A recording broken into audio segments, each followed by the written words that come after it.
정관용의 지금 이 사람.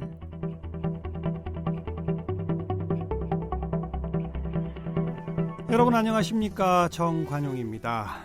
2009년 1월 20일 서울 용산의 남일당 망루에서 5명의 철거민과 1명의 경찰관이 목숨을 잃은 사건 여러분 기억하시죠?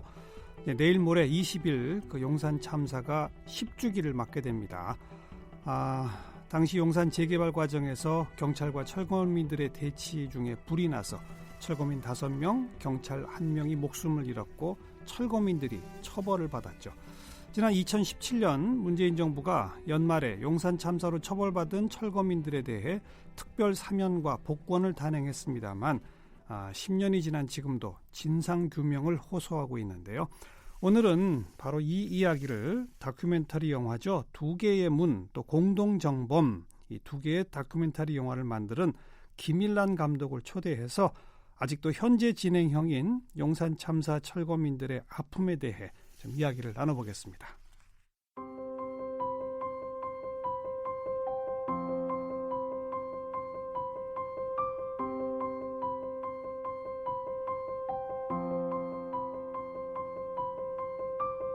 김일란 감독은 대학과 대학원에서 대중문화와 영화이론을 전공했습니다.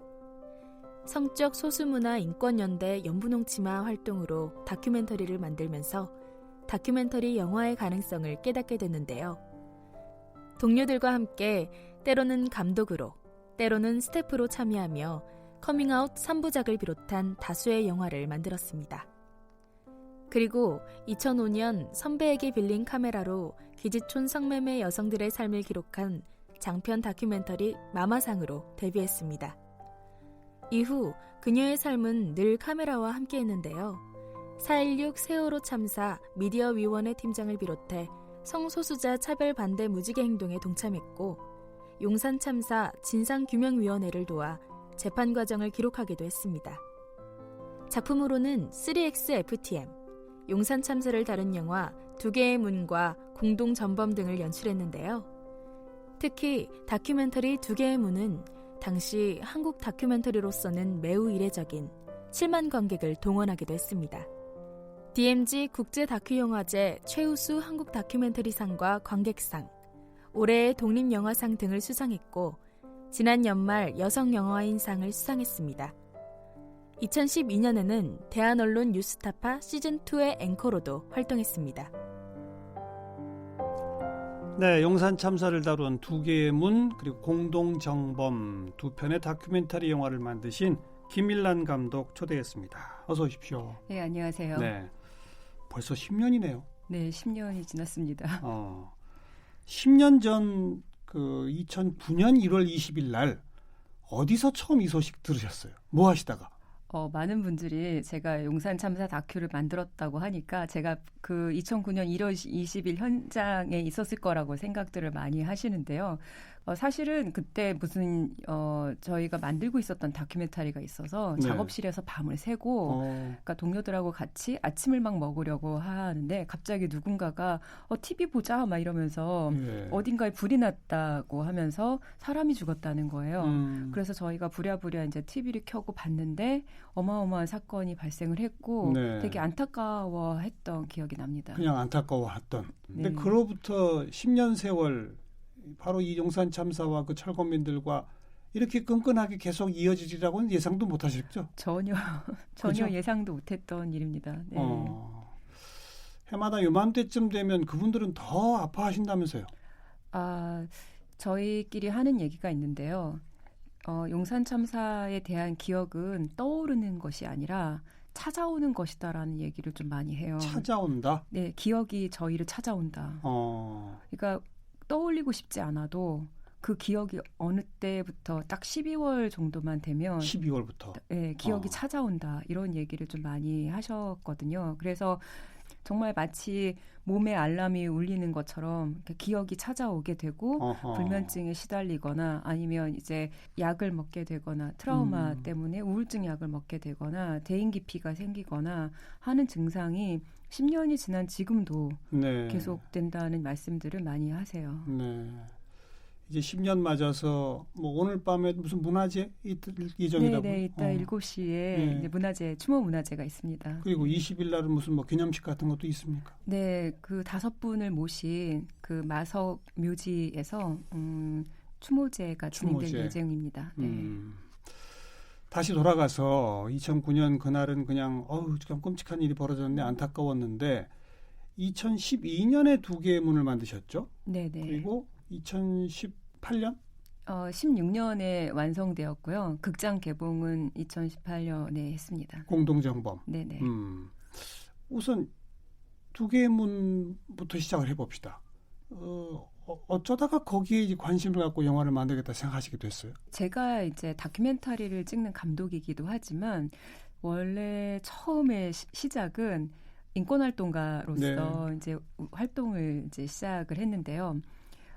용산 참사 이후에 많은 이제 시민 사회 단체 활동가들, 인권 활동가들이 현장에 가서 다양한 이제 활동들을 전개하게 되었는데 저와 굉장히 친한 활동가들도 거기에서 이제 진상조사 활동을 한다던가 하는 식의 활동을 하다가 많은 이제 도움이 필요하니 제가 일하고 있는 단체의 활동가들도 함께 와서 현장에서 연대를 해줬으면 좋겠다라는 연대 요청을 받게 됐어요. 그래서 저희가 그때 당시에 다른 활동도 좀 하고 있어서 좀 굉장히 역부족이었으나 워낙에 사건이 비극적이었고 워낙 규모가 큰 사건이었고 당시에 한국 사회를 뒤흔들 만한 사건인 생각에 그럼 우리도 함께 가서 연대를 하자라고 해서 이제 함께 활동을 시작하게 된 거는 한 용산 참사가 있은 후로부터 한 2달 정도 된 시점이었습니다. 네. 그래서 그때 이제 처음 접했고 현장을. 네. 근데 딱 현장에 갔었을 때는 생각보다 많은 언론이 있지 않았어요. 저희는 굉장히 많은 언론들이 이 사건들을 취재했고 그래서 우리가 할 일이 그렇게 많지는 않을 것 같은데 라는 마음으로 갔는데요. 실제로 가보니까 그때 저희가 결합했던 시점에서는 언론들의 관심이 조금 사그라들고 있었던 시점이었고요. 그리고 용역들의 횡포는 여전했었고 그리고 뭔가 일손이 많이 부족한 상황이었기 때문에 저희가 이제 연대를 했죠. 그래서 현장에서 벌어지는 다양한 이야기들을 속보 영상으로 만들어서 그때는 계속 철거가 진행 중인 상태였으니까. 네, 맞습니다. 그래서 작은 영상들을 만들어서 인터넷에 배포하기도 했고요. 그러다가 용산에 이제 농성을 했던 철거민 분들의 재판이 이제 시작이 되었는데요. 이제 재판의 모니터링을 좀 해줬으면 좋겠다라는 이제 요청이 있었어요. 그래서 재판을 참여하게 되었는데 이것이 저의 운명을 바꿔놓은 어떤 계기였는데 재판을 한 3달 가까이 진행하는 동안 거의 언론에 이 사안이 단편적으로는 나가더라도 굉장히 주되게 나가진 않았는데 저희가 생각했을 때는 철거민 분들이 너무나 무죄 판결을 받아야 할 만한 사건이라는 생각이 들었어요. 증거도 불충분했었고 증인으로 나왔던 경찰 특공대 분들 같은 경우에도 당시에 뭐 화재의 원인으로 지적되었던 화염병을 막루 바깥에서는 봤어도 막루 안에서는 본 적이 없다. 이렇게 이야기하는 걸 보면서 이 사건은 무죄가 되겠구나라는 생각을 했는데 너무나 중형을 받게 된 거예요. 그래서 어떤 죄로 몇 년형을 받았죠? 그때 당시에 특수공무집행방해 치사상, 그러니까 다시 말하자면 경찰관을 죽거나 다치게 했다.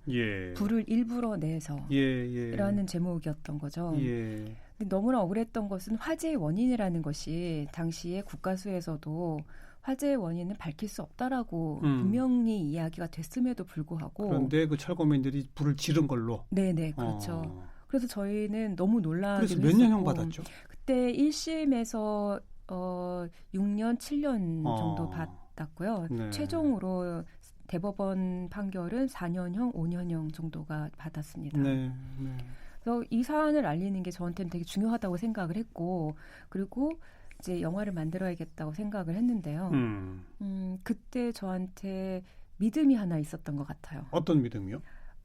이 재판에서 제시되었던 증거들을 만약에 많은 시민분들이 보신다면 이 판결이 얼마나 부당한지 아실 거다. 이런 믿음이 좀 있었던 것 같아요. 예, 그래서 이걸 알리고자 이제 다큐를 만들게 되었던 거죠. 그럼 첫 번째 영화 두 개의 문은 그 재판에 제시된 증거들에 전부 다 등장하도록? 네네, 그렇죠. 말하자면 공개 재판 같은 느낌으로 영화를 만들게 됐는데요. 그래서 이게 철거민들의 시선이 아닌 경찰관들의 시선이 그래서 필요했던 거군요. 네, 맞습니다. 거기에 증인으로 출석했던 경찰 특공대 분들의 이야기를 들으면서 네. 저는 좀 많은 복잡한 생각을 하게 되었는데요. 경찰관에 대한 저의 되게 억울한 마음들이 좀 있었어요. 진압을 이렇게 무리하고 성급하게 이렇게 강제적으로 했던 그 경찰관 분들은 그날 진압 당시 무슨 생각을 했을까? 네, 네. 인간적인 호기심도 좀 들었었고요. 근데 재판을 진행되었을 때 증인으로 출석한 경찰 특공대 분들을 보니 경찰 특공대도 제복을 입은 시민이구나. 그러니까 제복을 입은 시민인 이들도 그날의 진압 작전이 되게 부당하다고 느끼고 있구나. 라는 인상을 받았습니다. 게다가 굉장히 겁이 났다라는 표현을 쓰시기도 했고요. 자기들도 겁이 났다. 네네네. 그리고 때때로는 이것이 굉장히 무리한 진압이다라는 것을 상관에게 보고하기도 했다. 네, 네. 라는 이야기를 들었는데 저는 굉장히 놀랐었거든요. 그러니까 경찰관 분들도 이 진압 작전이 무리하다라는 것을 알고 계셨다라는 것이 일단 놀랐고요. 그리고 그 진압을 하기 전에 그 막루 안에 어떠한 물질들이 있는지 누가 있는지 그리고 그때 당시에 막루 안에는 노인도 있었고 여성도 있었거든요. 누가 있는지 전혀 알지 못한 상태에서 진압 작전이 진행되었다라는 얘기를 듣고 아니 어떻게 이러한 진압 작전이 가능하지라는 의문을 가졌던 것 같습니다. 네. 두 개의 문이란 제목을 왜 붙이셨어요? 그 두 개의 문이라는 제목이 바로 지금 말씀드린 데서 힌트를 얻게 된 것인데요. 그때 이제 철거민들이 막루를 지었던 건물 자체가 굉장히 복잡한 건물이더라고요. 네, 네. 두 개의 건물이 하나로 합쳐진 되게 독특한 건물이어서요. 내부 구조가 조금 복잡한데 막루가 분리대로 두 개로 나누어져 있었어요. 그래서 사실 그날 당시에 경찰 특공대들이 이제 컨테이너를 타고 옥상에 내렸을 때 어느 문으로 들어가야 저쪽 건너편 막루로 들어갈지 몰라서 헤맸었다라는 진술을 했었거든요. 근데 건물 구조를 모르니까 우왕좌왕 하느라고 좀 피해가 컸다라는 경찰 특공대의 얘기를 듣고 이거구나. 이것이야말로 용산 참사의 핵심 중에 하나다. 그러니까 얼마나 사전 조사나 대준비 없이 그렇죠. 그 불안하고 위험한 투입 작전이 감행됐는지를 두 개의 문이라는 단어에서. 그래서 이것은 너무나 한국 사회에서 너무나 중요한 사건이라는 생각이 들게 됐습니다. 그래서 공개 재판하듯이 경찰관 시선으로 두 개의 문을 만드셨고 그 다음에 공동정범은 어쩌다가 또 만드시게 된 거예요? 그러게 말입니다. 사실 공동정범을 만들 거라고는 저는 상상도 못했었는데요. 이제 두 개의 문을 만들고 나서 1년 정도 있다가 2013년 1월에 이제 농성을 하셨던 이제 철거민 분들이 출소를 하시게 됐어요. 그러니까 두 개의 문은 그분들이 감옥에 계실 때 상영된 거 아닙니까? 네, 그렇죠. 네. 못 보셨을 거고. 못 보셨는데 그렇죠. 소문으로만 계속 들어서 그런 영화가 개봉됐다는 소문은 들었다. 네. 심지어 저희 주인공 분 중에 한 분은 두 개의 문에 관한 신문 스크랩을 하시기도 했대요. 감옥에서. 네, 감옥에서. 그럴만하죠. 네, 너무 반갑고.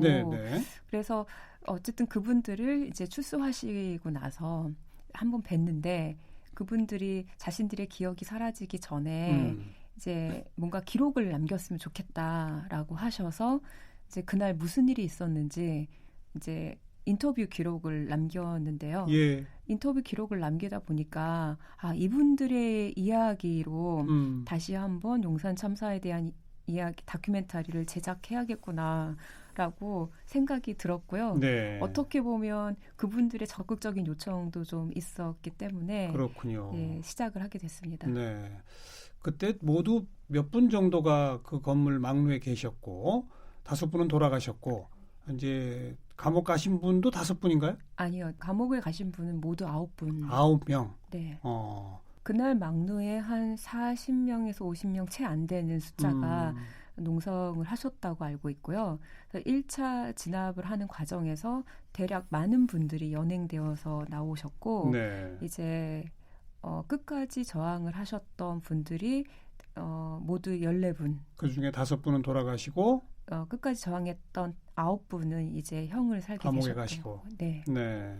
그럼 요 공동정범 영화에는 그 9명의 이야기가 다 등장합니까? 9명 중에 5분의 5명? 이야기가 담겨 있습니다. 그분들은 뭐라고들 얘기하시던가요? 뭘 이 그 두 번째 영화를 통해서는 표현하고 싶었던 겁니까? 아까 첫 번째 영화는 공개 재판이었다라고 했다면 두 번째 영화도 사실은 원래 애초의 기획은 막루 안에서 과연 무슨 일이 있었을까? 예. 도대체 화재는 왜 났을까에 대한 궁금증이 저뿐만이 아니라 많은 시민분들도 마찬가지였을 텐데요. 예. 그래서 그게 궁금해서 여쭤봤는데 그렇게 시작한 영화가 조금 기획 의도와 다른 방향으로 조금 흘러가서 결과물은 조금 다른 영화가 되었습니다. 어떤 영화가 된 거예요, 그러니까? 말하자면 용산 참사 그 이후에 예. 이분들이 갖고 있는 트라우마에 관한 영화가 된 것 살아남은 같습니다. 자들의 상처, 트라우마. 네. 근데 이러한 고통들이 몸에, 마음에, 정신에 다 새겨져 있는데 그것이 혼자만 겪는 것이 아니라 가족들도 함께 그 고통을 겪게 되기도 하고 더욱더 심각한 것은 막루 안에서 함께 그 생사를 경험했던 분들이 서로 원망하면서 마음의 골이 굉장히 깊어졌다라는 거죠. 그 5분 사이의 갈등. 네. 그래서 저희가 처음에 이 영화를 공동정범을 시작했을 때는 처음에는 사이가 좋으셨어요. 출소하고 나서는 서로 굉장히 그리워했었고 생사를 같이 했던 이웃이자 동지였기 때문에 이제 서로 굉장히 애틋하고 좋으셨는데 시간이 지날수록 원망하는 마음이 깊어지면서 갈등이 뭘 원망하는 거죠? 뭐냐면 이게 정말 핵심이었는데요. 너 때문에 사람이 죽었다. 당신 때문에 내가 감옥에서 중형을 받았다. 이런 마음들이셨던 서로 거예요. 상대방 때문이라고? 네. 그래서 저는 굉장히 좀 이상하다는 생각이 들었거든요. 네. 아니 왜 이렇게 서로를 원망하지? 사실 이 사건은 아주 냉정하게 얘기하면 화재가 어떻게 났는지 모르는 그 불상의 원인, 알 수 없는 원인 때문에 불이 난 거고 그것에 대한 억울함은 있을 수 있는데 그게 왜 바로 옆에 있는 가장 애틋하게 그리워했던 이웃이자 동지들에게 그 원망이 갈까 좀 되게 이상하다고 생각을 했는데요. 바로 그 원인이 공동정범에 있다라는 것을 차츰 알게 되었던 것 같습니다. 공동정범이 그러니까 모두 다 공범이라는 거 아닙니까? 맞습니다. 그렇죠. 네. 그러니까 모두가 함께 범죄를 공모해서 기획하고 실행했다. 이런 뜻이 이제 공동정범인데요. 저희가 이 다큐를 만들 때만 해도 공동정범이라는 말이 좀 어려운 말이었는데요. 그 박근혜 전 대통령과 최순실 씨의 관계가 공동정범의 전형이죠. 맞아요. 사실은 아무도 거기에 대해서 화염병을 던졌거나 한 적이 없는데 서로를 의심하게 만드는 과정이 생기는 거죠. 그렇죠. 혹시라도 서로를 의심하게 되고 누군가가 더 솔직하게 말했어야 되는 거 아니냐라는 식의 마음이 점점 들기 시작하는 거예요. 네. 근데 또 5분에게 모두 진심을 얘기 들어보면 어느 누구도 그 9분이죠. 돌아가신 분은 모르니까 9분 모두에게 얘기를 들어봐도 그 누구도 막루 안에서 화염병을 던진다라는 건 불가능하다라는 말씀을 하셨거든요. 너무나 좁고 그리고 사람이 있는데 그 안에다가 화염병을 누가 자살하는 게 아니고서야 그럼에도 말도 안 되는 불구하고 거죠. 서로는 서로를 의심하게 돼버리더라. 네. 그분들 지금도 사이가 안 좋아요, 그럼? 아닙니다. 영화 나오고 좋아졌어요? 네, 좀 좋아졌고요. 예. 그리고 그 모든 원망하는 마음들이 사실은 이 용산 참사가 제대로 진상규명이 되지 않았기 때문이고 그때 당시에 진압 명령을 내렸던 책임자들이 제대로 처벌되지 않은 탓이라는 것을 네. 이제 좀 뭐랄까 거리 두고 이 상황을 지켜보시게 될 마음의 여유랄까 네. 이런 게 좀 생기시게 된 것 같아요. 예. 처음에 그렇게 갈등을 빚게 된 것은 감옥에 있다가 나오면 세상이 달라져 있을 거라고 생각했는데 하하. 그 기대와 달리 점점 세상은 용산 참사를 잊혀져 가고 잊고 예. 있고 예. 진상규명이 될 가능성은 점점 요원해지니까 아마도 가장 가까운 동지들한테 그 화와 억울함과 이런 부정적이고 깊은 분노가 네. 투영이 된 게 아닌가 싶습니다. 지금은 이제 그래도 조금 객관적으로 진짜 진상규명을 이루어야 되겠다라는 목소리를 5분이 함께 좀 내시고 계신 네, 상태 네. 아니겠습니까? 네, 네. 가능할까요? 그 진상규명? 사실 너무나 기로에 서 있는 것 같은 마음이 드는데요.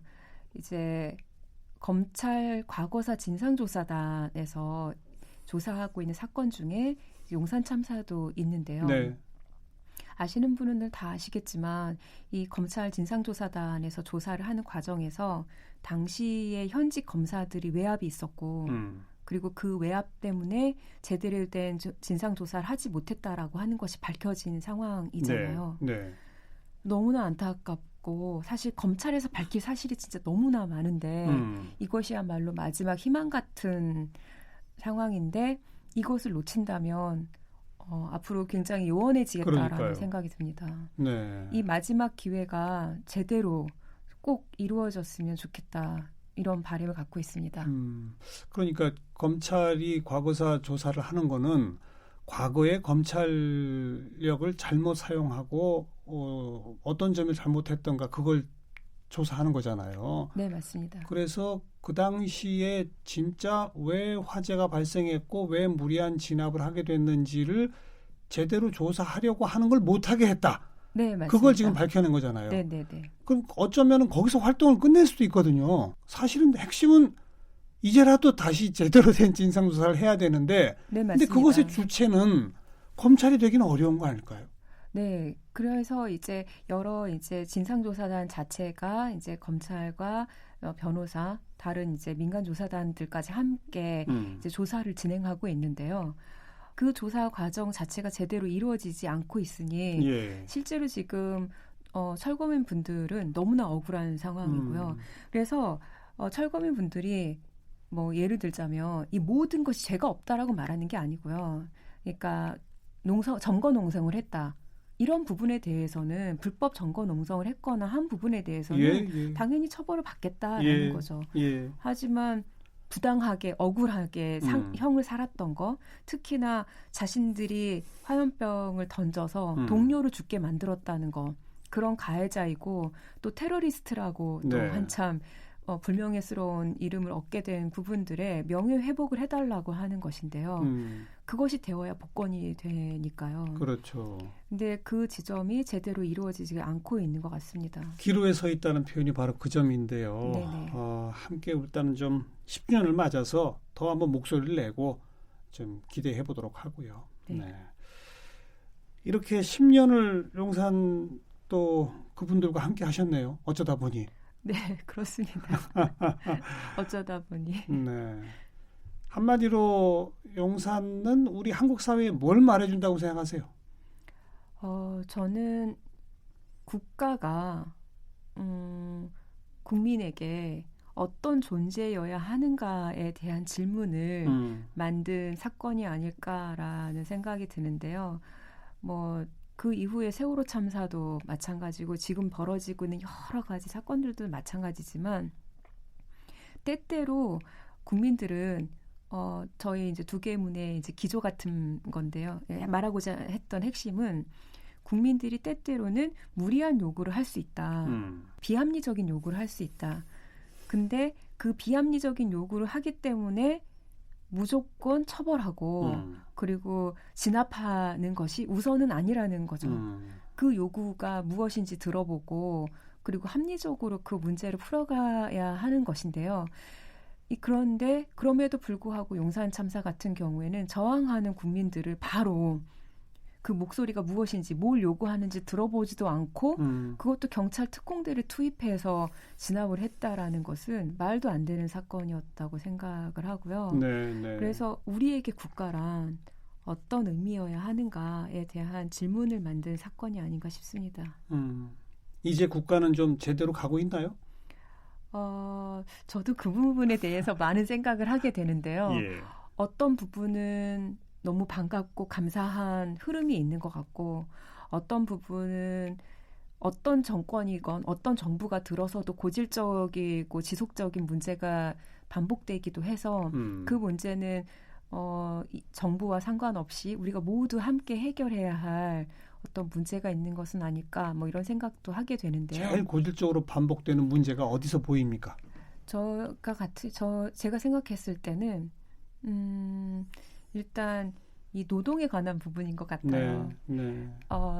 이 노동한다는 것에 대한 자부심과 네. 그리고 노동하는 것에 대한 정당한 대가가 반드시 있어야 한다. 근데 그것이 제대로 이루어지지 않는 것에서 우리들의 우울과 그리고 좀 메말라가는 마음이 그렇죠. 점점 더 심화되어 가는 생각도 들고요. 네, 바로 그 노동을 안정시키는 데에 국가의 역할은 정부가 달라져도 별로 나아지지 못하더라. 이제 그 말씀을 하신 거 아니겠습니까? 혹시 지금 작업하고 계시거나 뭐 다음번 다큐 영화로 생각하고 계신 게 있어요? 저는 아직 없는데요. 저희 단체에서 만들고 있는 영화는 성소수자, 자녀를 둔 부모님들의 이야기를 지금 제작 중에 있습니다. 네, 성소수자, 자녀를 둔 부모님들. 네. 요즘 그 부모님들도 거리에 나서시고 하시더라고요. 네, 맞습니다. 그런 모습들을 담은 영화가 되겠군요. 네, 네. 함께 또 그것도 기대해 보도록 하겠습니다. 감사합니다.